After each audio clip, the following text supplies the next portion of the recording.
Assalamualaikum warahmatullahi wabarakatuh. Perkenalkan, nama saya San Aura Dera Pamungkas dari bidang keahlian Bisnis Digital dan E-commerce Universitas Brawijaya. Di sini saya akan mempresentasikan jurnal Digital Marketing. The time for a new academic major has arrived.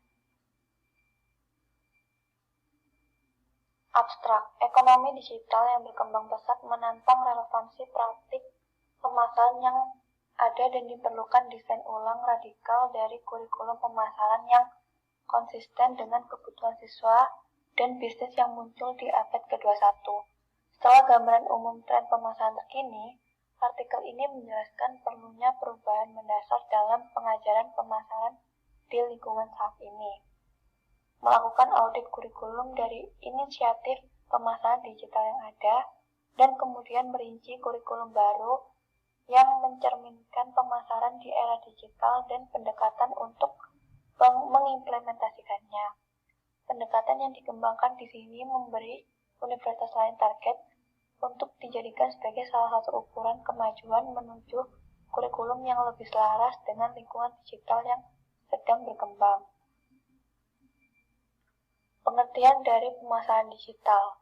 Pemasaran digital adalah pemasaran yang mencakup pemasaran langsung, yang memperlakukan pelanggan sebagai individu dan mendefinisikan mereka tidak hanya berdasarkan karakteristik individu mereka, tetapi juga oleh bagaimana mereka berperilaku. Selanjutnya, perbedaan antara pemasaran digital dan pemasaran tradisional. Untuk pemasaran digital, yang pertama yaitu menggunakan teknologi digital yang secara inheren dapat diukur. Yang kedua, komunikasi massa yang jauh lebih banyak. Dan yang ketiga, respon sesuai waktu iklan berjalan. Dan untuk pemasaran digital tradisional, yang pertama, pemasaran tradisional tidak bisa diukur. Dan yang kedua, cara tradisional mulai ditinggalkan. Dan yang ketiga, respon target sangat lambat. Next, perlu pembenaran untuk pemasaran digital di akademisi. Alasannya yaitu yang pertama, kurikulum pemasaran tradisional tidak memberikan siswa keterampilan yang diperlukan untuk menganalisis implikasi perilaku pembelian. Yang kedua yaitu ekonomi digital itu nyata dan bukan sekedar iseng-iseng. Dan yang ketiga, pemasaran sebagai disiplin ilmu menjadi kurang relevan dengan bisnis. Pertama yaitu modal kurikulum. Review literatur menunjukkan bahwa tidak ada kekurangan model yang dapat digunakan untuk desain ulang kurikulum. Model ini sederhana dalam desain dan terdiri dari dua tahap. Dua tahap tersebut yaitu yang pertama, melibatkan desain kerangka kerja yang meliputi perumusan misi program, akreditasi program, penetapan tujuan karir, dan penetapan kompetensi program. Untuk tahap kedua, berfokus pada desain mata kuliah khusus dalam kurikulum dan mencakup desain mata kuliah dasar dan lanjutan. Untuk desain kurikulum, tahap pertama ada dua tahap. Yang tahap pertama menetapkan tujuan dan kompetensi program.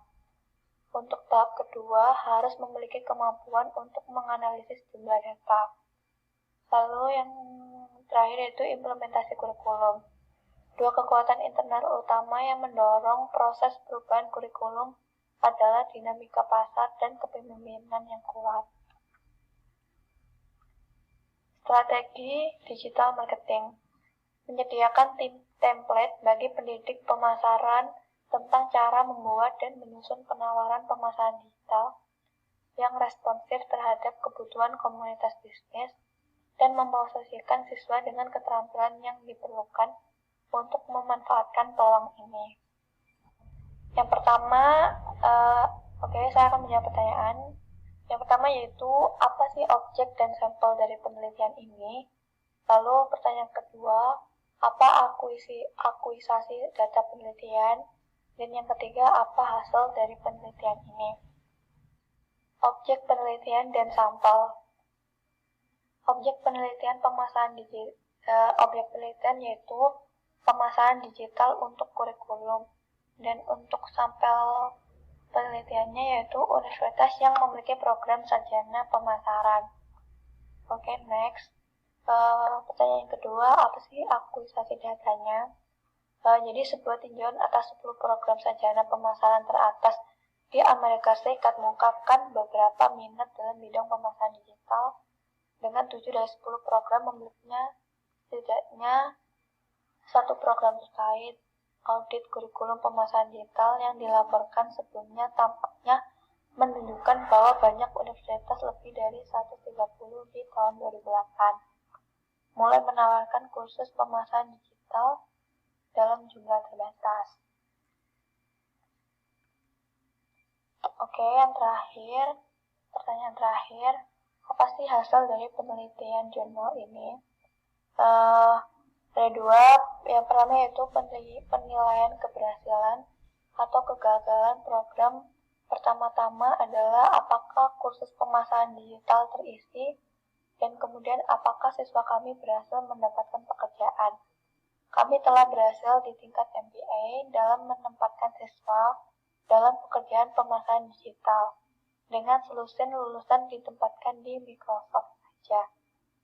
Lalu untuk hasil penelitian yang kedua, ekonomi digital yang berkembang pesat menantang relevansi praktik pemasaran yang ada, dan diperlukan desain ulang radikal dari kurikulum pemasaran yang konsisten dengan kebutuhan siswa dan bisnis yang muncul di abad ke-21, agar tetap relevan dengan siswa kami dan konsumen akhir dari hasil kami. Bisnis kurikulum pemasaran harus berkembang dengan perubahan lingkungan, teknologi, dan cara pemasaran dipersepsikan oleh arsitek akademisnya sendiri. Sekian presentasi dari saya, kurang lebihnya mohon maaf.